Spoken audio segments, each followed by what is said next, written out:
Good morning, everyone. Welcome to today's show of Hammer the Point. I'm your host with the most, Raymondo. With me today, Mr. Head and Shoulders. If you know the hair shampoo reference, there it is.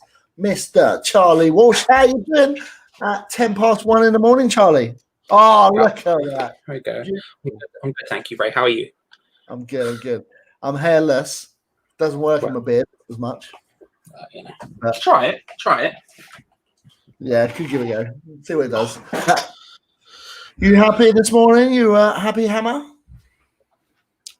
Yeah, as much as I've been staying away from like West Ham Twitter and everything else because it's just bad for your mental health. So I've been staying away from it all.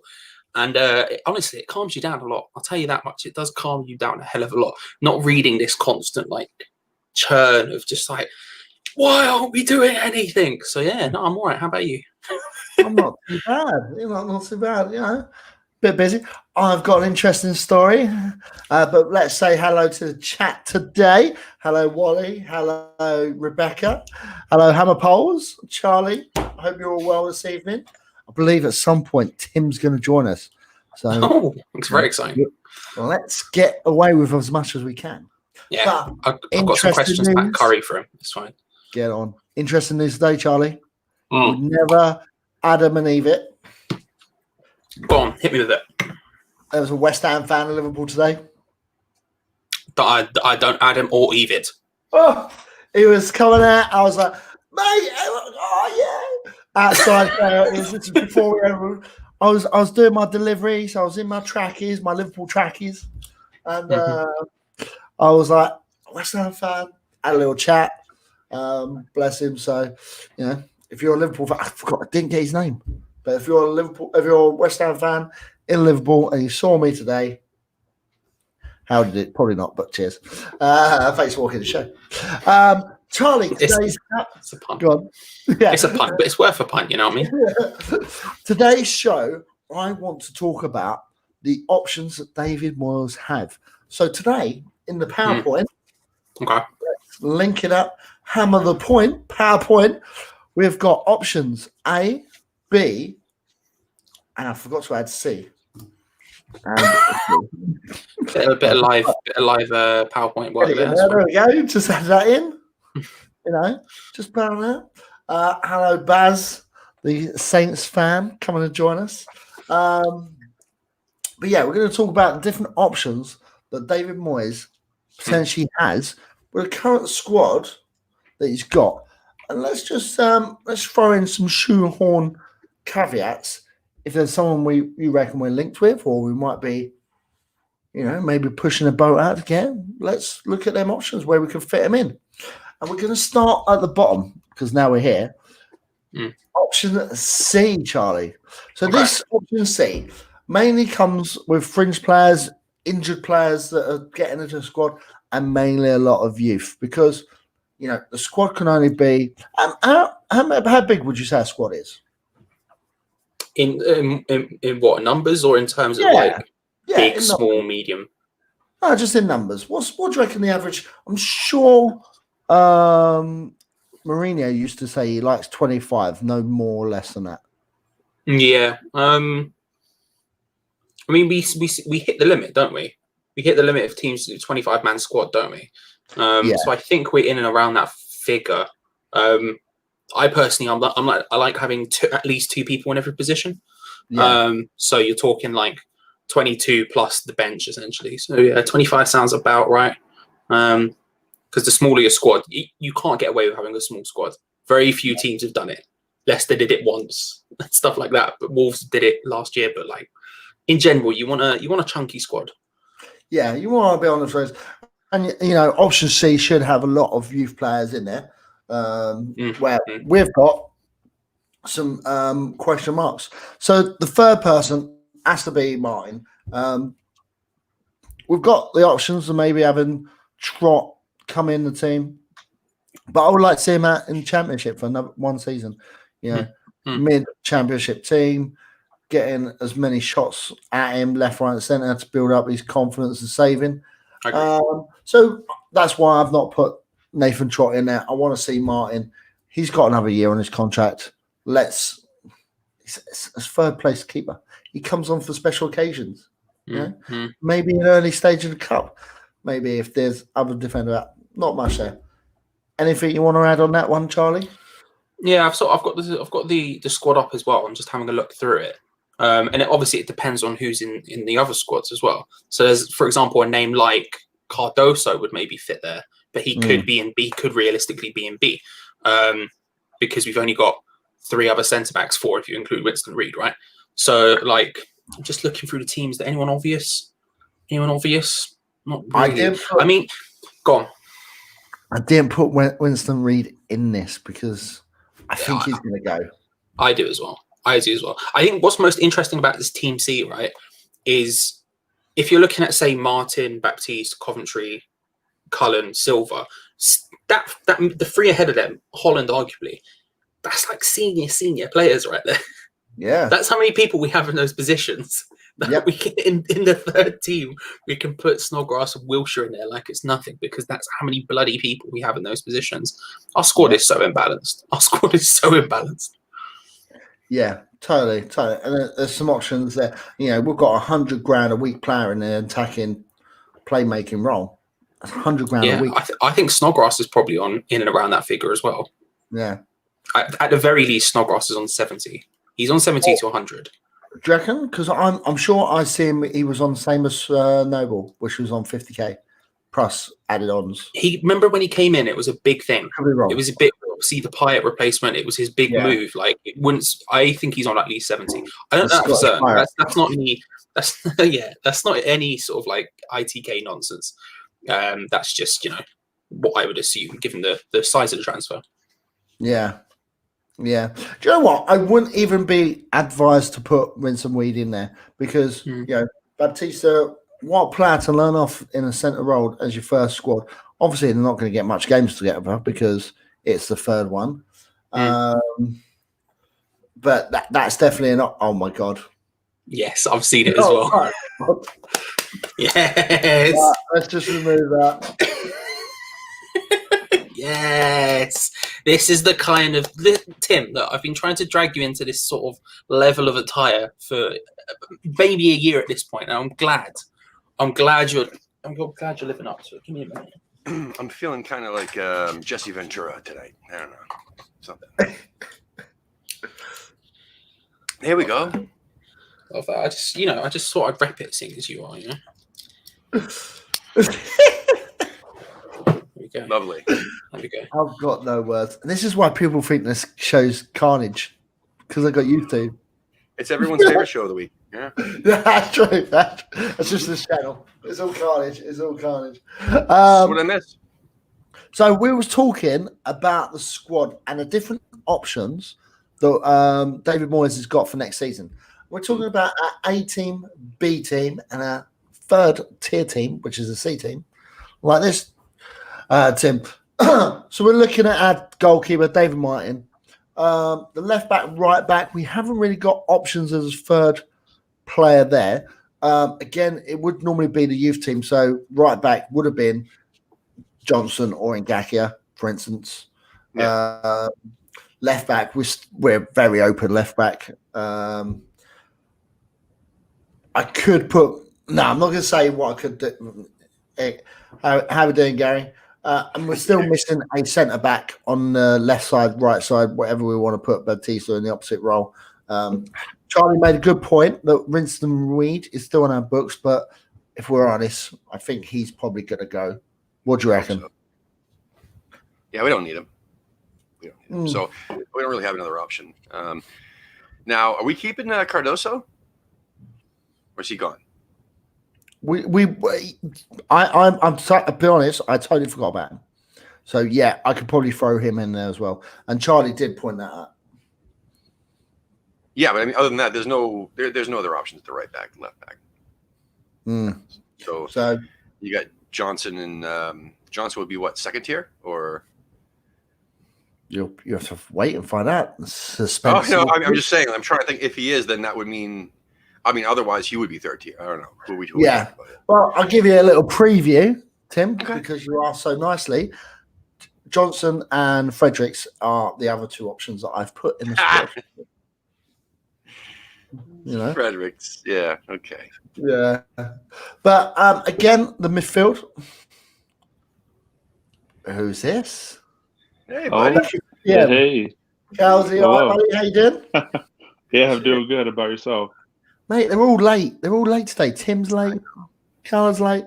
What's going on? No, I was having some dinner with my parents. I decided to be the nice son and cook them some dinner, so I was a little late. Too hot for this. No worries, buddy.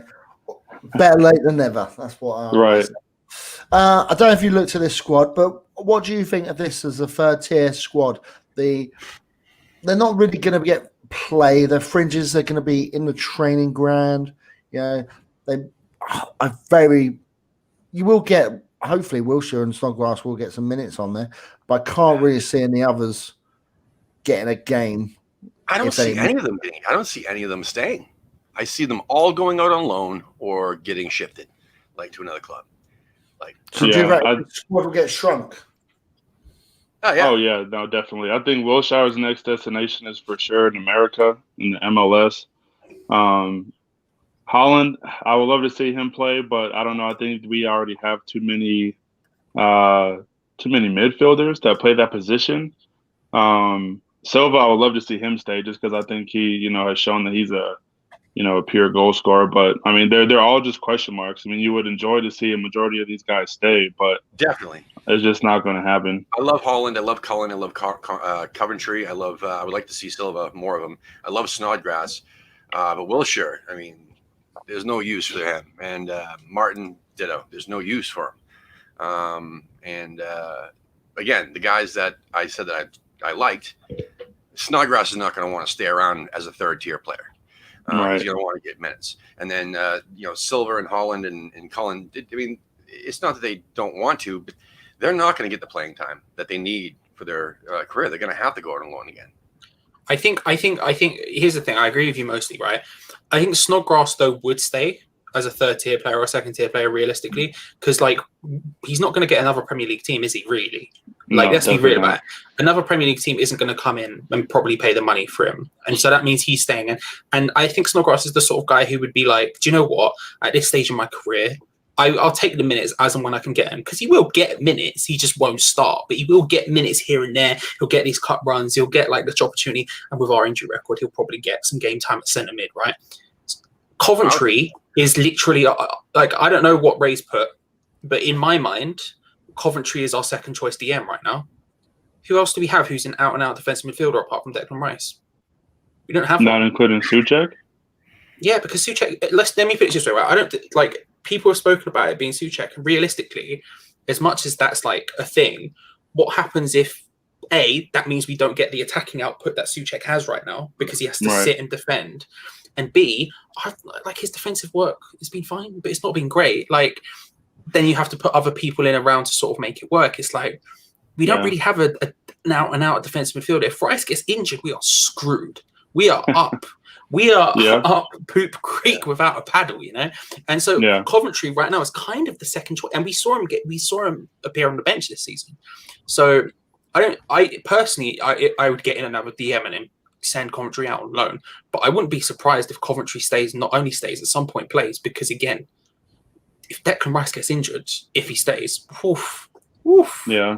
Well, and I think you also raise a good point too about a lot of the players, as far as going on a loan. I think, with your Hollands and Cullens, and I guess even to that aspect, Silva, how much more time are they going to spend away from the club before they just are away from the club? Granted, this was Holland's first spell for being on loan, but at the same time, he's played in the academy for so long that you would feel like him and Cullen would be the next ones up, for a chance to crack either starting 11 or rotation. He's like a good Cullen's handful of years. Cullen's 23, 24 at this point. He's definitely 24. Yeah. I know that. So, but I don't know how old Holland is, but I know he's a handful of years younger. I think. So this is for Cullen's is do or die. This is you make the team, boy, or The trouble with having Cullen doing his do or die is that he's got Mark Noble and he's got Snodgrass in front of him, as well as the other players. So it's going to be really tough. I mean, if we play with two central defensive midfielders, I mean, there's no need for even Noble. I mean, there's no need for any of these guys, these attacking midfielders. I mean, central midfielders. But because again, you put Souček and you put Rice there, you got two midfielders there, two central midfielders of any kind. Cullen's not there. I mean, again, neither is Noble though. Shouldn't be. Yeah, not for the majority of the games this season. No, I definitely agree. But I see what you're saying, Ray. Yeah, I mean, you're right. I mean, this even last year could have been his year, but I think we prematurely sent him out on loan again. But that was Pellegrini. Pellegrini hated the academy. He abolished like half the staff. Like I don't know about that. But the thing is with Cullen is like you say, it's do or die. But I felt it's been do or die for him every single season. Every summer comes around, and I think Cullen's he's making the team this year, or he's not going to be here, and yet he's still here. Not only that, I'm sure. I'm trying to look into it, right? And it's difficult because I've got two pairs of sunglasses on, so I can't entirely read Wikipedia as we go, right? But when did he get his new contract? Because he got given a new contract. I think it was the beginning of last summer, if I'm not mistaken. Like, I don't know. Look. The truth is maybe he's just about. But even if he was about even if he was about to make up the England numbers, it doesn't make a difference because he's sending him out on loan, so he's not in the squad. I don't know. I feel like there's more to cut out of like. This is a bit of a weird thing to say, and I appreciate literally no one else would agree with me here. I actually see a bigger future for West Ham for Josh Cullen than I do Nathan Holland.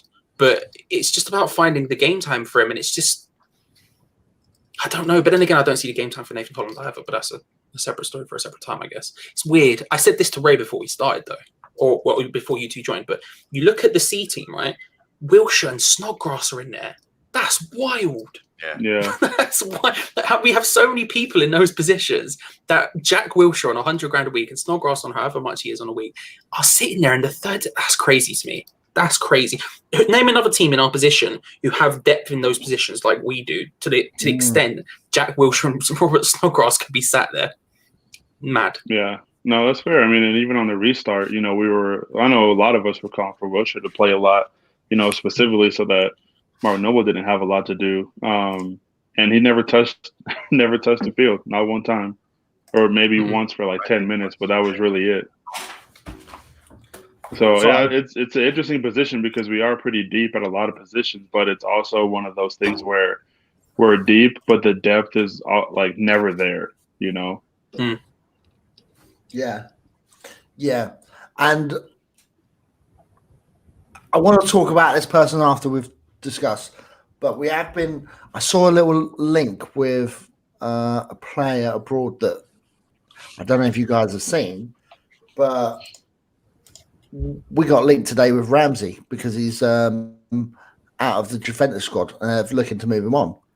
So there's another option in that central midfield if we was to get him that would push Cullen that down.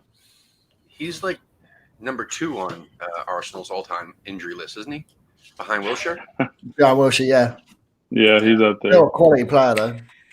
Yeah, so how many minutes? I mean, did he play games for? I don't follow Serie A, fuck that shit. But how many games did he play for Juventus this year? I don't know. Is the answer. Not sure. He played a fair amount. He wasn't first choice, but he certainly did play a decent amount. I can have a look into it if you want. I should change my question. I should have asked, was he injured this year? I mean, that's what I should have asked. As far as I'm aware, he didn't have a major injury. Okay, good. Then okay, he's a great player. So yeah, unbelievable. Yes, competition. Yeah, definitely bring a lot of experience because I mean, you figure playing with the teams he's played for, he's playing pretty much in 3 leagues a year. So to want to play, alongside him. Never going to happen. Never going to happen because he moved to Juventus on like $300,000 a week, so it's not happening. David Silva out of contract too at the end of the isn't he out of contract too? Yeah. Let's go for him. Okay. Hopefully, if for whatever reason that does happen, he has a better record than the last person we grabbed from Juventus.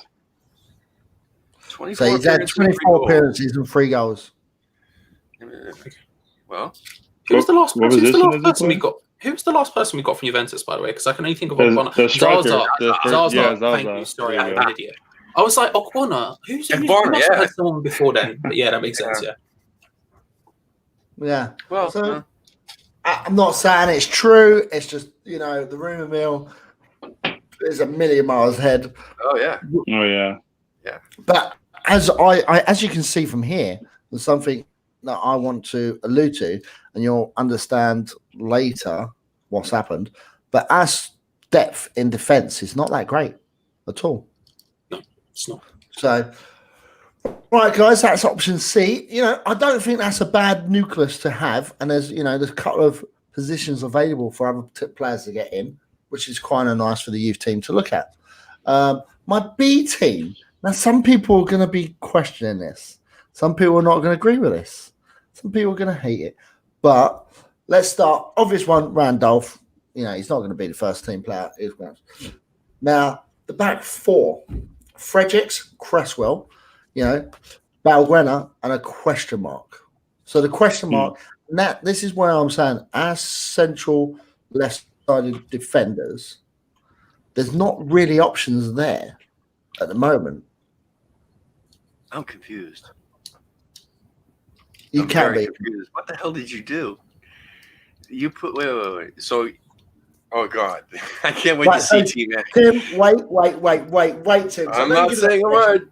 I'm not saying a word. Let's start at the back and work our way up.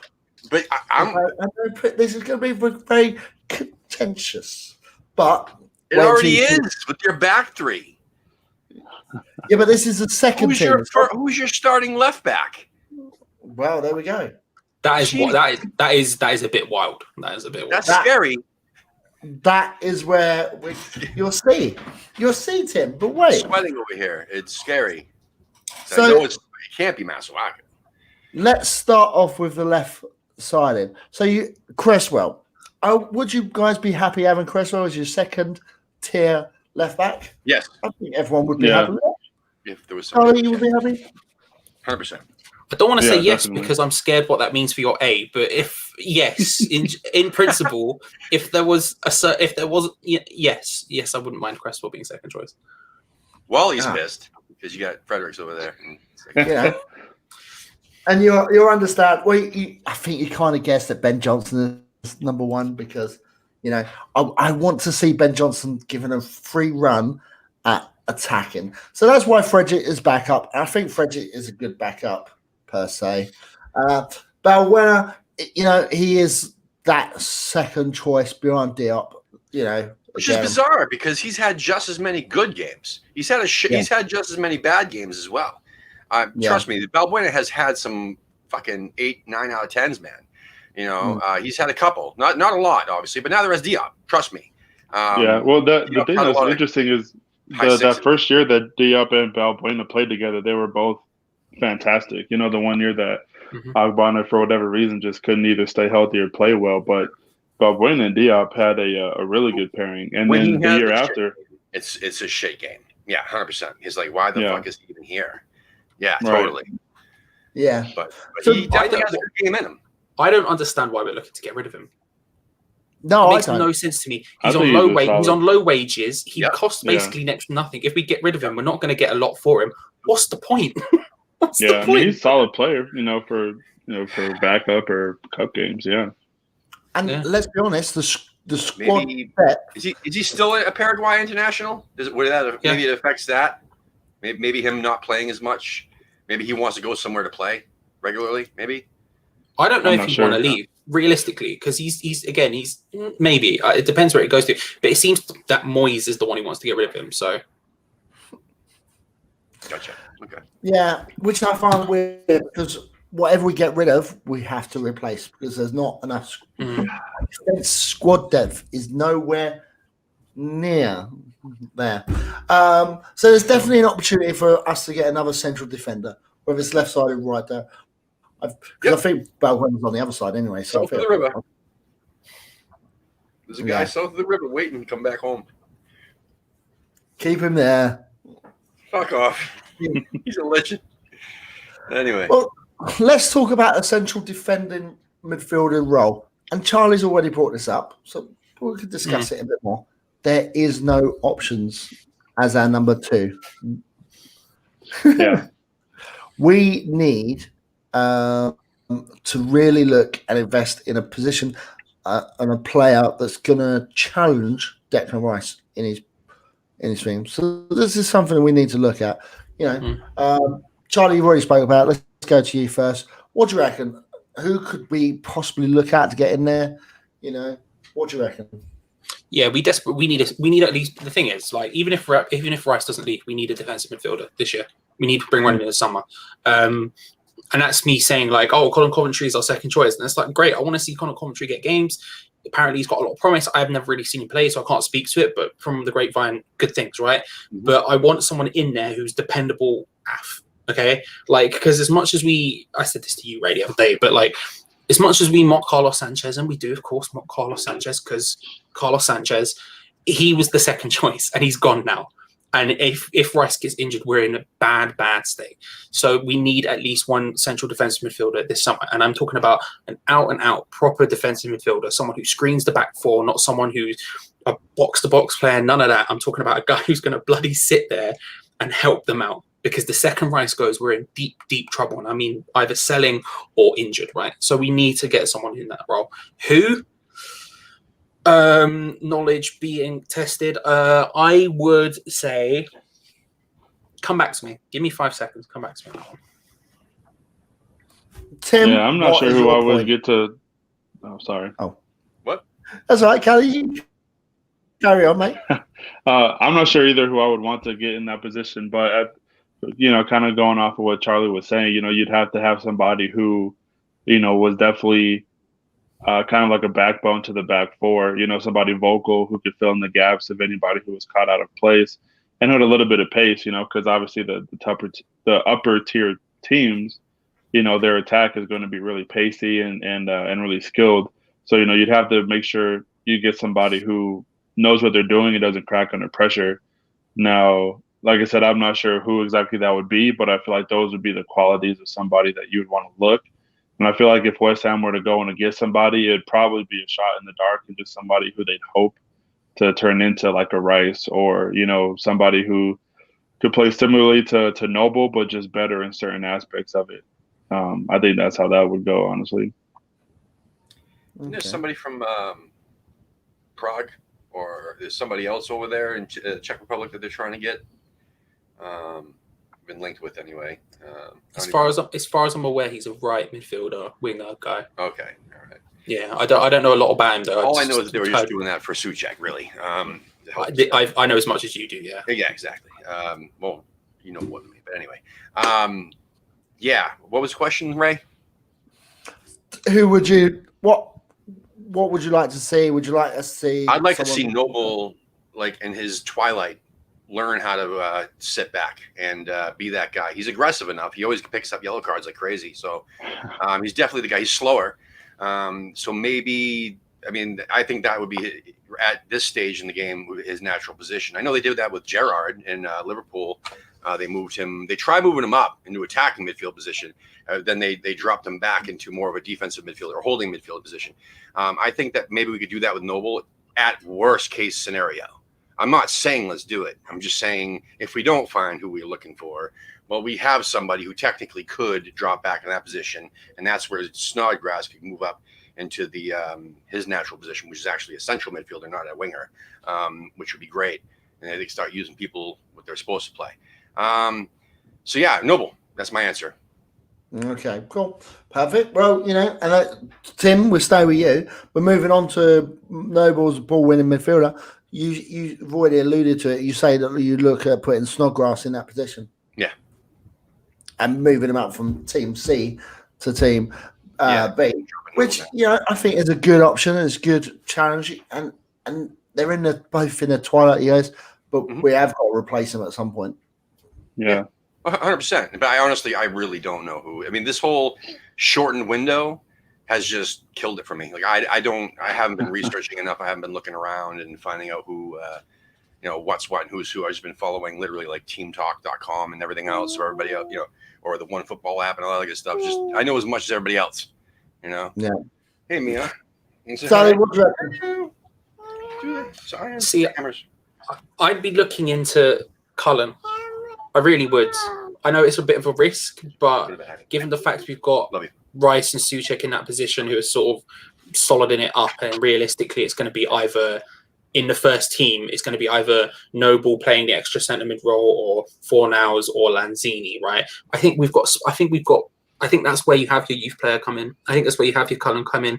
You give him a season and you go, look, we're going to give you a chance or half a season or whatever to grow. Because if he does, then all of a sudden it works out. All of a sudden you've got your replacement for your Rice and for your Noble and Snodgrass in a year, 2 years time, or whatever. You've got the guy there. And if it doesn't work out, it doesn't work out. You don't really lose anything, you know. That's what I would do. That's what I'm looking at that. And also because that means I don't have to come up with a name of a player. So, well played. So, you got anything you want to add to that central midfielder role pairing? No, I mean, honestly, I think it's definitely a position of, I think it's the fact that Rice has been as good as he has been the reason why that's not the weakest link of the team. You know, I think whoever is opposite Rice, if he stays, and our left right back, and probably the positions of need that we need the most. But that being said, like how Charlie was saying, if Rice leaves, then we're in between a rock and a hard place, because not only we're going to ask Noble to play another season again, like every game in a season, we might run the risk of playing Souček out of position, to stay back there as well, or have to rush Cullen to come up and play more than he should or more than he might be comfortable to. So, I mean, like I said, unless we go out and get somebody that is already established in that position, whether it be the championship, the Premier League, or somewhere abroad, I think we need to get somebody who can come and step in, day one and not be an issue. Yeah. Guys made some good points. There is a potential that Noble drops into central midfield, and if we do get Ramsey, maybe that might be the position he plays in, the ball winning midfield, or even Wilshere. I don't know. But moving on to the attacking three. So Yarmolenko has come on the last few games, super sub, bringing some goals, doing some fair. So I see him as our second option to, obviously, my boy Jared Bowen, and you'll see in the first team in a minute. So, I don't see anyone really challenging that position at the moment. Yarmolenko, unless we get rid of him, we're going to need to get someone else in. And then Fornals, who's really put up front in attacking midfield? Can I say I'm trying to do the mental gymnastics to figure out what you've done to make it not horrendous. Because the thing is, if you've done what we all think you've done, you're the worst person in the world. But I'm in my head, has he done a different formation? Like, what's he doing? There's some madness has gone on here, and it's either your madness or our collective madness. I don't know. So, well, and then we've got Diangana, who I want to see back in the team. I want to see him given chances on that left side. The thing I like, yeah, you can go for a week. The thing I like about Diangana is he can play on the left and on the right.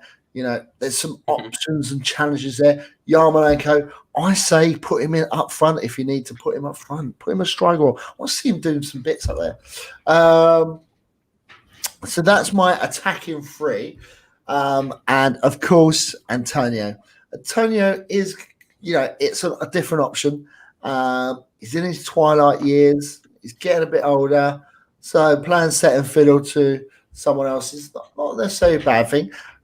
So that's my attacking four. Do you know what? This team wouldn't be that bad.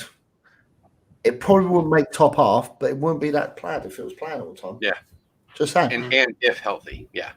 And it's healthy. It's good to have people in there challenging. Tim, what do you reckon about that attacking front four? I would swap Antonio, who's a winger, for Yarmolenko, who's a striker. Naturally. Yeah. But obviously that's not what West Ham do. So, yeah. I'm a little, again, just like Charlie said, and I've said it before as well, I'm kind of confused what the hell is going on here. Because I thought Fornals would be maybe in the top.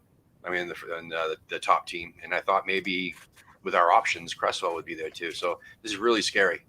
But yeah, no, listen, the formation with the exception, again, of I'd drop Noble back down, and I'd also have swap Noble for Yarmolenko. And then you got a decent team here. they should probably finish. What do we finish the season? This team would probably finish 16th if they were healthy. You know, Sally, what do you reckon?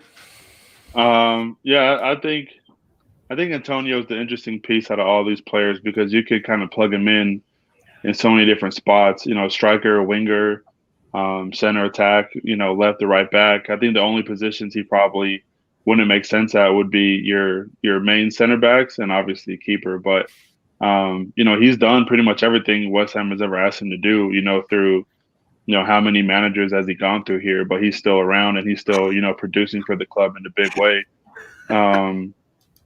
But you did? All right, never mind. Go ahead. I'm like, oh yeah, I forgot about that. Like, how could I forget? But no, I like Noble where he's at. Any kind of attacking position that Noble will be in kind of scares me. Because he doesn't really have pace. He's a good distributor, but I mean, he can launch the ball with accuracy, which is amazing. And I think that's why a holding mid position would be great for him. And also, he is a tough bastard for a little guy. He's tough, but that's why or a fight. That's why he needs to stay in the position that he's in. He wouldn't be able to do it regularly because every 6 matches you get a ban for having too many cards. Well, and not only that, but I mean, if you play him in an attacking position, he's going to be going up against, I think just much more physical opposition. So I think he's fine where he's at because he could try to wear somebody down. I would never put him in an attacking position for the remainder of his career. There's no need for him. Yeah. But other than that, I mean, it's cool with me. It would be interesting to see, Diangana and Fornals and Antonio, link up. And Yarmolenko's always dangerous on his left foot. You never know what's going to come out of that. But I don't have any huge issues with it. Well, this is a team of players that could actually be shoehorned into the first team. This is a cup team. They've got, brilliant bits that they can be able to do. Charlie, what do you reckon? The only thing I disagree with is Fornals. Fornals starts for me. He's a starter for me. Again, I'm convinced myself you've changed formation. I think that's what you've done. So maybe that's why. But yeah, the only thing that I disagree with is Fornals. I would start Fornals. Oh, okay. Yeah. Let's see that team A, Ray. Let's see that team A. I'm taking this guess. I reckon there's a 3 at the back going on. No, there's no formation change. The formation is exactly the same. So you are just a lunatic. Okay. All right. Zabaletta's gone, right? And Say? We lost Zabaleta. So who's this other right back? I mean, not right back. This other because you can't have Johnson on the left because you definitely didn't put Masuaku there. So where's if Johnson's on the left, then who's on the right? If I've not put Masuaku left back, where is he? He's not in Team C. He's not in Team B.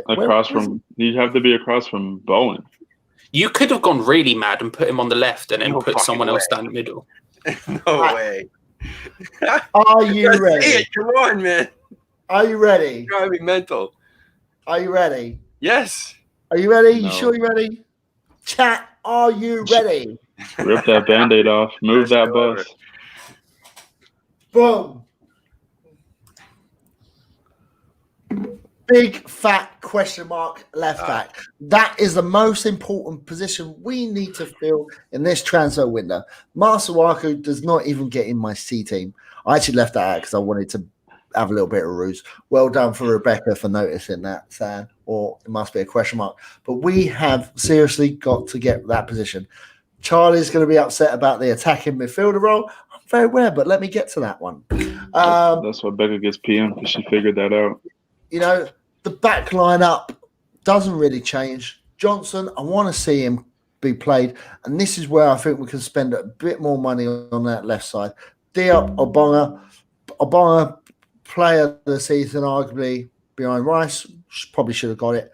Diop, I think another season under the belt. I'm starting to worry about Fabianski. But I think it may be next season we need to deal with that goalkeeping option. So maybe next season you might get an exclamation mark in that position. Let's talk about that backup lineup. Tim, Tim's on his phone. He's tweeting. I'm on my phone. I'm shaking my head. I thought you was tweeting Ray's gone mad. Tim, what do you reckon for that back four? Yeah. Do you agree with me? We need to get someone in that left defended. I will let the other guys go, the back four, the midfield, the attackers, and then I will say my piece on this whole fucking blitzkrieg of bullshit, that I see going on here. Bullshit is a phrase. My man's been watching Ric Flair promos. That was a banger. I will wait, and I will defer. Put that on the t-shirt. Let me go last. Sorry, let's go to you, Sally. Let's go to you, buddy. For me, it's nice, or not nice. Let me rephrase. It's a little upsetting that Ngakia was like, you know what? I don't want to play with you guys. Let me go ahead and go for a team that's in the championship, because I just really don't think I'm going to be valued here. When that honestly was his spot to lose, in my opinion. And I think him and Johnson could have definitely grown as a pairing together, because they were. I'm not going to sit here and say that they were, like shit hot, but they weren't bad. Like they're young and they were improving. And, I think it says a lot that the managers, two different managers put them in against the two best teams during that season when they made their debut. So I think that says a lot. And both of them, played well in the games that they had. Ngakia has some small little hiccups and Johnson has some small little hiccups there, but I don't believe that there were any reason that we ever lost a game. Diop is a question mark. I think once Diop figures out who he wants to be, he can be a star. He could be that 60-pound player that was valued to go to Liverpool or Manchester or whatever a couple years ago. 60 there were 60 million. Sorry. Souček and Rice, love it, beautiful. If Anderson feels like he wants to be a top player in the world, him and Bone could be absolutely lethal. Lanzini center attack, I probably would have Fornals there, to be honest. But I don't know, Lanzini, I guess he still might have that flair for first team.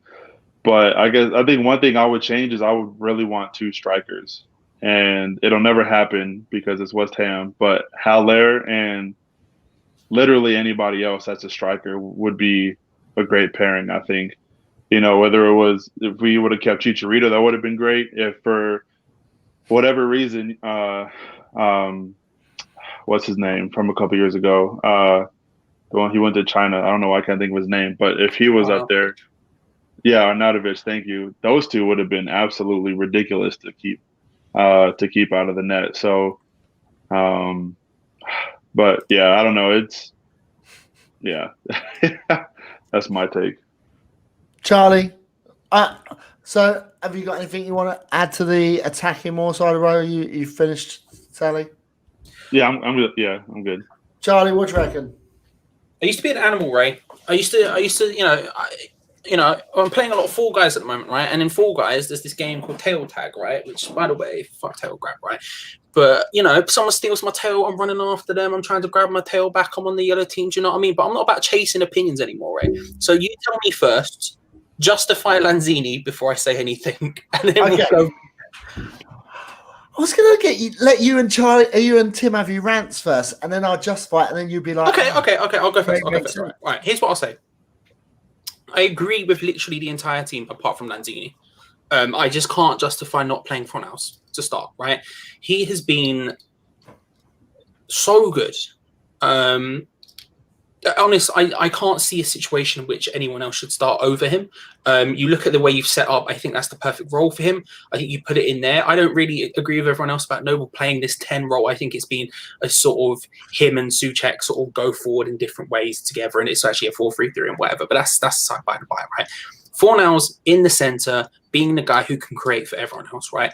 You look at, say, the one that's really, like, the two controversial ones there for most people are Anderson and Lanzini. I would start Anderson. I think Anderson is so unbelievably gifted. He's had a bad season, but even in his bad season, his numbers are still better than everyone else's. It's sad to say, and it shows how bad the rest of the team have been, if we're being perfectly honest about it. It says more about the rest of the team than it does Anderson. But if in a bad season, the guy is still absolutely bantering everyone off, and he didn't even play since the restart, really. He played a bit, but not really that much. I would start him ahead of anyone else at left mid. At left wing, I would play a 4-3-3 or a 4-2-3-1. I understand what Selly was saying about 2 up front, and I think a lot of people would agree with that. The reason I'm saying it is that if you look at, say, what was the game I sat with Rebecca with? Southampton at home. We were playing this system. Haller up top, supposedly by himself, but again, it's getting those people next to him. That's the thing, the key. And we were brilliant in that game. And Haller was a really key point of that. He was able to drop off and create for people like Bowen, who were sprinting past him, who were going and making those bent runs into the box, past the defenders, like really catching people off, which is the best thing Bowen does. I don't necessarily think he needs to play in a 2. I disagree with and I know, again, I'm one of those people who probably is against everyone else when I say those things. But yeah, you look at a game like that and he was really, really good. And I think Anderson is also super capable of doing these things. It's a case of confidence with him. And if David Moyes is as good as a man manager as he believes he is, get the best out of Anderson. What are you doing, bro? Right. Anderson is so unbelievably gifted. Like, in the same way he did with Arnautovic and Lanzini the first time he came, in the same way he did with Antonio this time, which he deserves credit for. Get the best out of it. Just put your arm around him. He seemed like everyone. We can have discussions about his work ethic in during the game or whatever. I think it's good enough, but a lot of people disagree with me there. But when you look at his training videos, when you look at everything else, the dude works as hard as everyone else. It's clear there's something there. It's just about getting it out of him. I'm not convinced David Moyes is the right man to get it out of him, but David Moyes is convinced he's the right man for the job. And so if he is, get the right thing out of him. So I actually agree with everything you said, apart from Lanzini. And to be fair, if we didn't have Fornals, I would say Lanzini as well. I would put Lanzini there. But Fornals has just been so far on. He's such a baller. He's so good. And some of his little reverse through balls he was playing at times, when he's in that role, when he's in the center of the park, where he has people around him getting into space. Oof. Yeah, he sent Bowen off a couple times during the restart too, and either Bowen just wasn't able to get to him or took too many dribbles. But yeah, he has some really nice distribution in that role. I definitely agree. Yeah. So that's the only one. Like Lanzini, putting Lanzini there is like playing, I don't know, Thumbelina or something, as opposed to the Jolly Green Giant that is Fornals coming in doing bits. But apart from that, I actually agree with you, and I think we're desperate to have a first choice left back. And I said this to you the other day, right? I genuinely would be happy if in the window we only bought defensive players. We didn't spend any money on attacking players whatsoever. And we went out and we spent big on that position specifically, be it left back or even right back, but specifically left back, because we have no future at left back right now. We have no future. But Johnson, we can look at and say, okay, let's give him the chance to grow and nurture being first choice, everything else. We don't have that at left back. So if we went out and slapped Bunny down on a left back who could be here for 4 or 5 years and actually do bits, I'd be more than happy with that. So I actually agree with you there. I do think you're a little bit mad, but I do agree with you there. And what I also do, if we had a quality left back, that will end up freeing Anderson, and we'll be able to get more bits out of him. I'm going to save that because chat room, are you ready? Are you feet up on the deck? Are you comfortable for the Tim round? Let's go, Tim. Take it over. All right, I'm going to start from the top and go backward, just because. Okay. Listen, first of all, this lineup, with the exception of the question mark, obviously, there's no need to be going out and buying 30, 40, 50 million pound players to replace really anybody here. We don't need to spend 30, 40, 50 million pounds for a left back. I mean, we don't. I mean, left backs really aren't that expensive, are they? I mean, we're not talking about we're West Ham. I mean, we're not Man City. You know what I mean? We're not going to be pulling in a guy who's, $200K a week and costs about that much money as a left back. So that said, Lanzini, listen, Lanzini, somebody mentioned in the chat room, he only had 2 assists last season in 24 appearances in the Premier League and no goals. Now, what I would do is I would not only take him out of that, I would put Fornals there. Even not even putting Fornals there, I would just move Bowen over to the center and I would put fucking Snodgrass over there on the right over fucking Lanzini. Snodgrass had 5 goals and 5 assists in the same amount of appearances that we saw Lanzini this season. Think about that. I mean, those beautiful corner kicks, for goals. I mean, it was just brilliant. So, yes, Lanzini is my, if there was a D team, I guess you'd say. I would put it in there. Listen, yes, he looks happy and giggly when he's with his friends in training, but when he's on the soccer pitch, he looks like a ghost. His expression, like he just doesn't want to be there. He's afraid of getting hurt. He looks over his shoulder. If he sees someone close to him, like he's going to injure himself, he's like a little scaredy cat. So there's no net. He's done. As a professional Premier League footballer, he's done. He needs to go somewhere else, and I don't know, maybe back to Argentina or something like that, or wherever he was playing before. So, yeah, Johnson. Now this sucks because Johnson, Ngakia was better than Johnson. Not only we got more games out of Ngakia than we got Johnson, but his performances were, yes, they made a couple of stupid mistakes, but Ngakia got stuck in a lot more than Johnson even tried to. Johnson is a little more stiff and sloppy, whereas Ngakia was more like, foot to the ball, like really get in there and fight. And that's what sucks that we got stuck with Johnson over Ngakia. I'd much rather have Ngakia. But anyway, we got Johnson, who's not bad, but he's definitely not, I don't know, number one either. We're going to find that out this season because I don't think we're going to replace either of those two positions. So I think what's going to end up happening is Fredericks is going to be number one. Johnson's going to move over to left back. I think that's really what's going to happen. But what we really need, people, we don't need a fucking striker. We don't need a winger. We don't need a attacking midfielder. We don't, period. What we need is a central defender. And I mean, 100%, because Diop, again, I've already said this, he's got more shitty and just flat performances than he has those supposedly great performances. He's just a fucking calf out of a moose's fucking you-know-what. Just all fucking sliding around, slopping around and shit, just fucking aimless. And cheeky agricultural reference, I like. He's something. He's something, but he's not a Premier League. He's not Premier League ready for to do 38 games a season. He's just not. Period. He's not.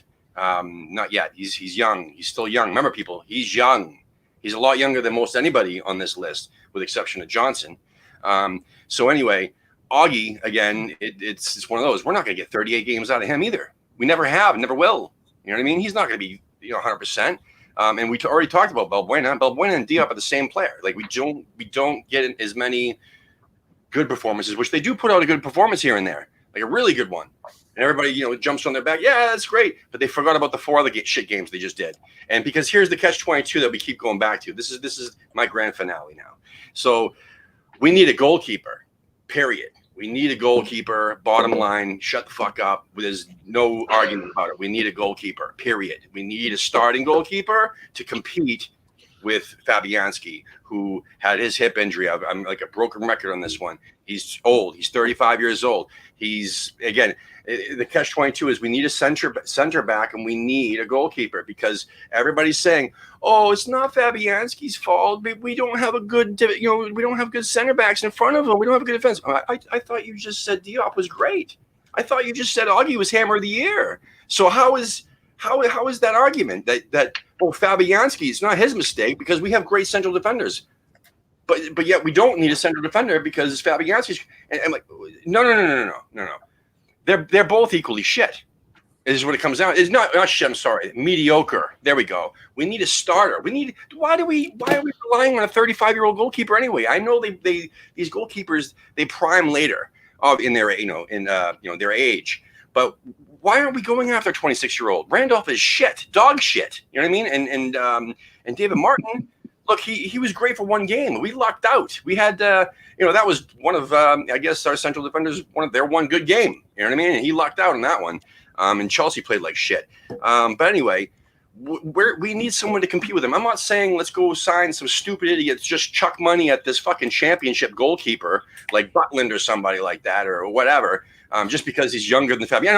But again, when people are linking a backup goalkeeper, they're saying, oh, we should toss 20 million over there and we'll take a ex-England international. No, fuck that. No, we need just look around. Look at the fucking Portuguese league. Like look at La Liga. Look at anywhere. Let's find somebody below 27 years old who's a number one that can compete and prove that Fabianski isn't as good. Because look what happens. Now Fabianski is so fucking mediocre that once he got hurt, boom, we're fucked. Because we didn't have anybody at that level. Think about this.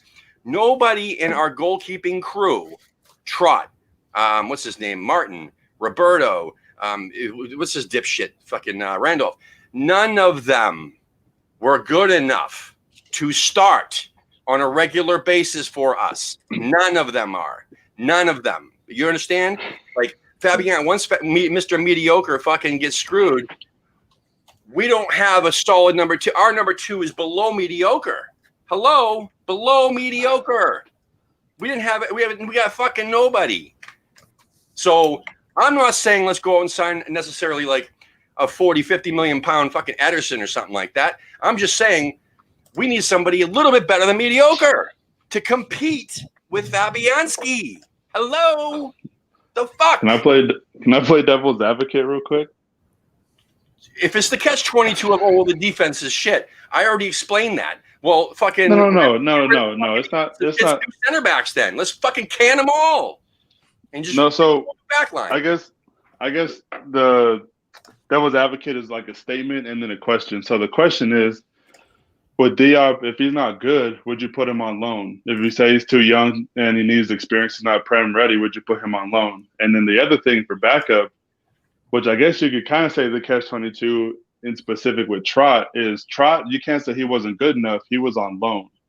So you can't necessarily recall him when he got hurt because he was somewhere else. And even where he was like a 90-some% safe goalkeeper.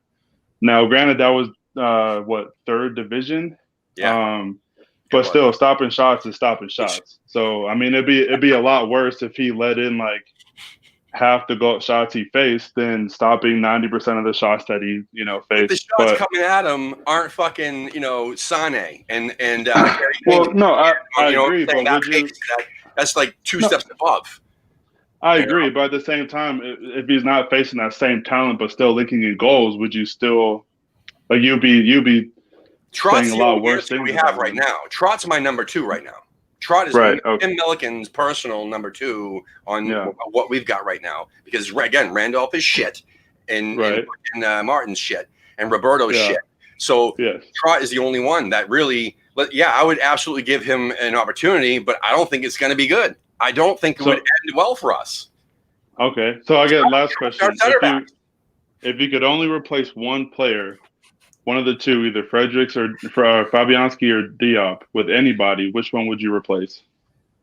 That's a shitty bastard. Because not a shitty question. That is money fair. For him, and we'd be able to fucking buy an extra goalkeeper and a center back for that money.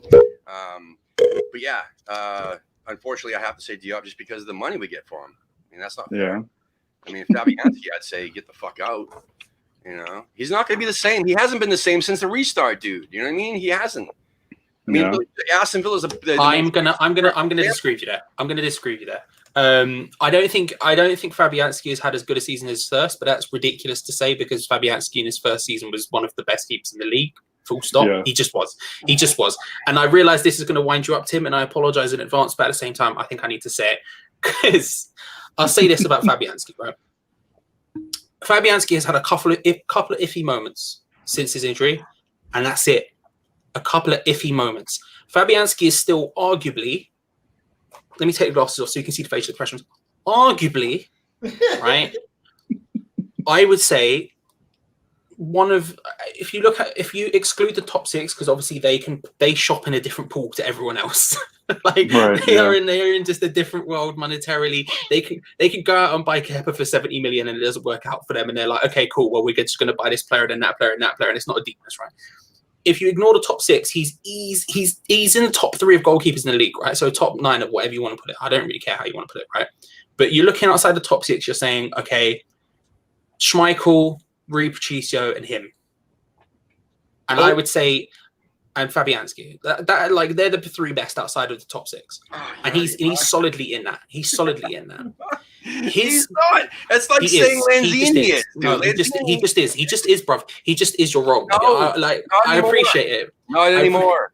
No, he is. Maybe he was a season ago, but he got fucking hurt, dude. And then he came back too soon and got hurt again. And I don't disagree. He did come back too soon. He did come back too soon, right? But again, it's a couple of iffy moments, and we need to be realistic about this. We need to be, no. We need to be realistic about this, okay? Let me take these off. We need to be realistic about this, mainly because I can't see half the stuff that's going on in my life. Yeah, it's bad, isn't it? It's real bad. We need to be realistic about this. He's had a couple of iffy moments. That the one goal everyone will bring up was obviously not good at all, like bad. That was actively legit bad. Whoever it was, I can't remember who it was, the Villa goal, when Grealish shot and it was basically directly at him, right? And like, I want to say he saw it late, but there's no excuse for that one, right? But again, that's it. It's a couple of iffy moments. You can't look at a guy who's been so consistent for years. Nobody will do it for me. Nobody will do it for him because nobody wants to expose him. But I've asked everybody, please, literally compile the footage of all of Fabianski's goals conceded, and we will in the build-up, so that we can not blame and et cetera, et cetera. And remember, let's just keep in mind that's about 70 fucking plus goals in the last 2 seasons. That's kind of sad. You know what I'm saying? I mean, we're about yeah. Last year, the year he was supposedly great.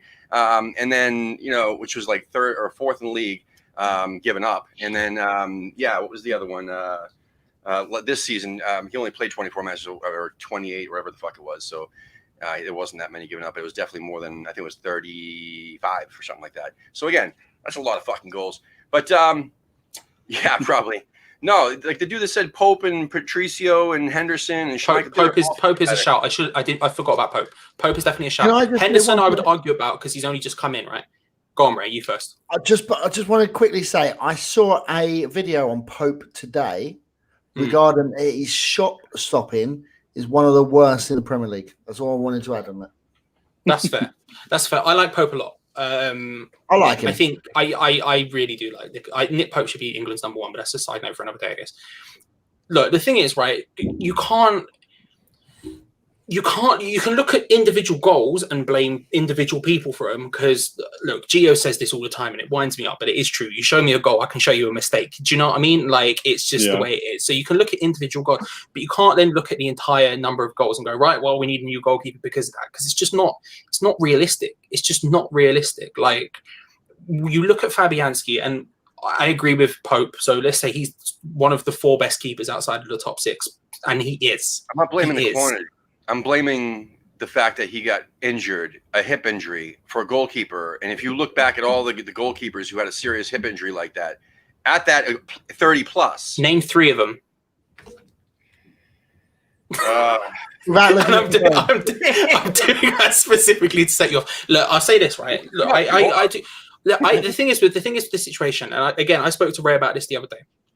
Fabianski, Roberto, and Martin, all of their contracts come to an end at the end of this season. So next summer, all 3 of them will be gone on free transfers unless their contracts are extended.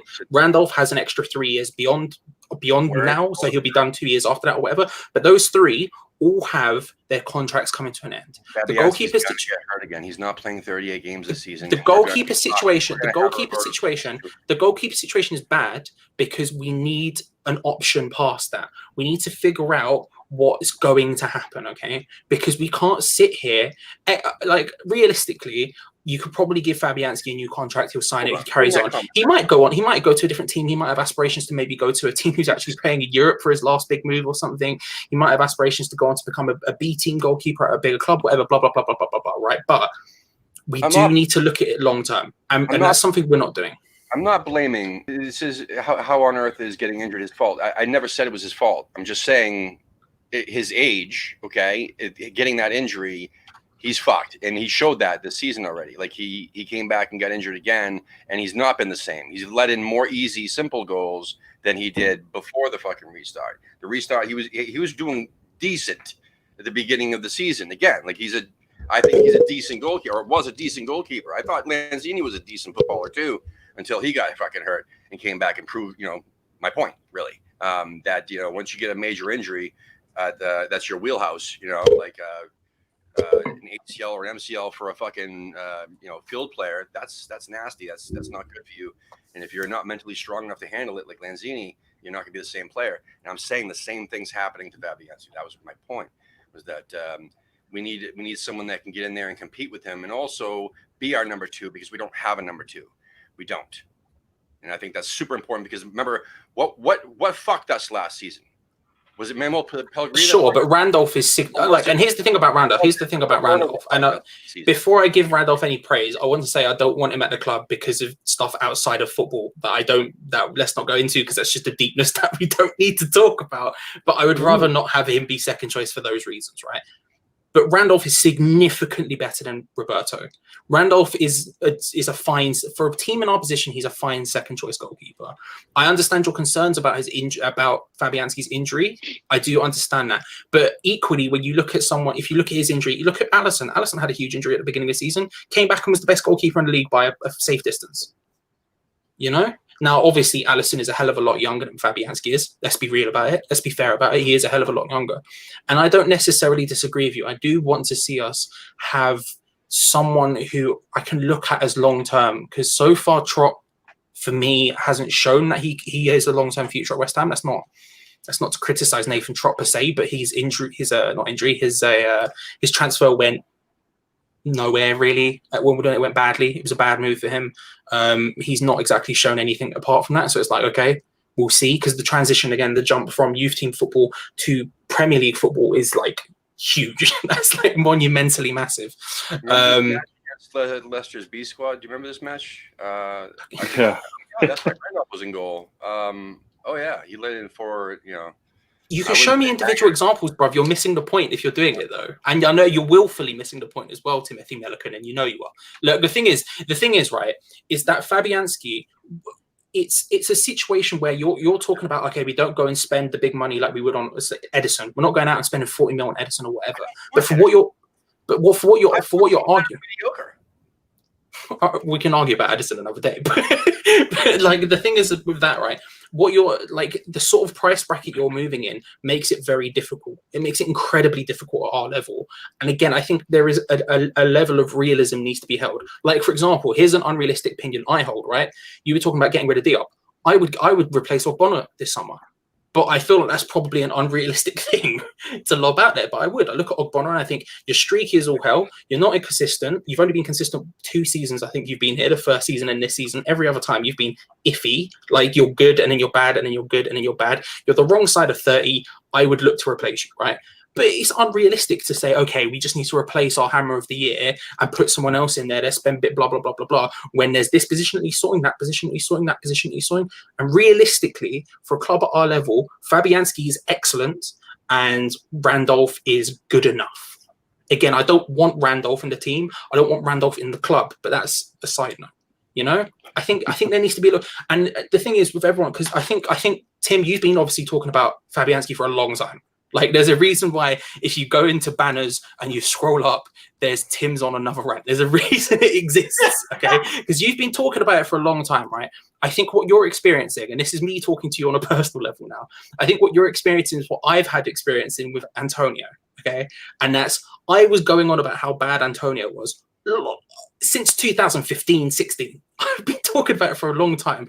And then what happened was everyone started to agree with me because he started to go bad. And I was like, bruv, we're here now. So you're experiencing this moment where everyone's going to agree with you because Fabianski, because now we're sort of getting a lot of people going, I don't know about Fabianski, I don't know. But realistically, I look at it and I say, look, he's had a couple of iffy moments, but outside of that, we can't tell whether that's going to continue or whether that's not going to continue because he has played better for us, not only for us, Swansea as well. He's had consistently great performances for a long time. A lot of fucking goals for Swansea. But anyway, they were a bad team, but he was one of the best keepers still. It's always an excuse. But anyway, no, listen. It's not an prophet. It's true. It's just true. I understand what you're saying. It's okay. It's okay. Listen, you're telling me that when he got injured, that wasn't the turning point in our fucking season. That wasn't. Like, yeah, of course. Yeah, of course. Yes. Let's. My point is, let's avoid that next season. Can I agree. Tim, before you go any further, can I ask you one question? Because I haven't spoken for a half hour here. I've been listening to you.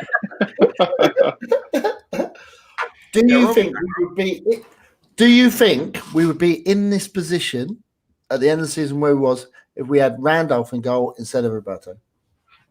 I don't think.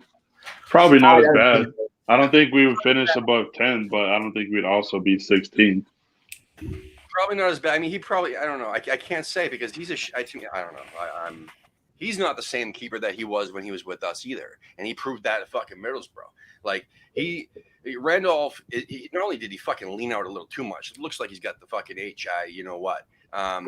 Like he's skinned out like sickly. Like compared to what he used to be. He used to be fucking buff and strong, like this badass fucking Irish dude.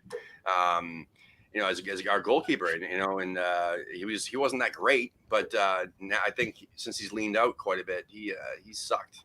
And also, I don't know.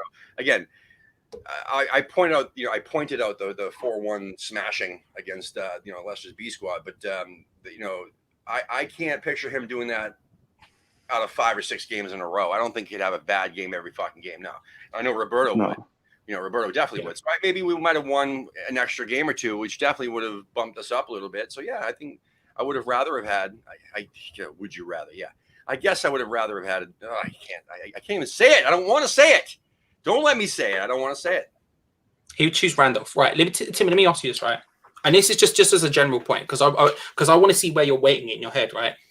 It's similar to Selly's question. Let's say rank them in order of where you would buy players first. So you're in charge, you're director of football. Mr. Melican's been brought in by David Moyes. He sees it. He's seen the glasses. He knows what's going on. He knows you can get the hook up on the Strava craft. You know what? You're in.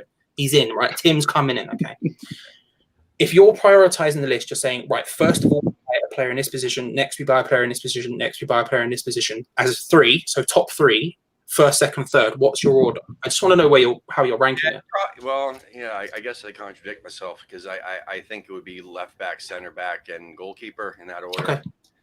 But yet, I personally feel that we're giving ourselves a disservice by doing it that way because I really think that we need to shore up our number 2 spot. Because again, that's super important. Because I'm just afraid that we're going to have a repeat performance. Our repeat experience that we did this year, which will just completely destroy our fucking momentum or season. Do you not, Tim? Do you not think that we should have a replacement for Rice before a goalkeeper position? No. Again, because I think that. How do I put it? I think that we have a few people that could slide into that position that are better at their position than say our backup goalkeeper situation. Like basically. All our backup goalkeepers are dog shit. Okay, so, but at least we have a couple.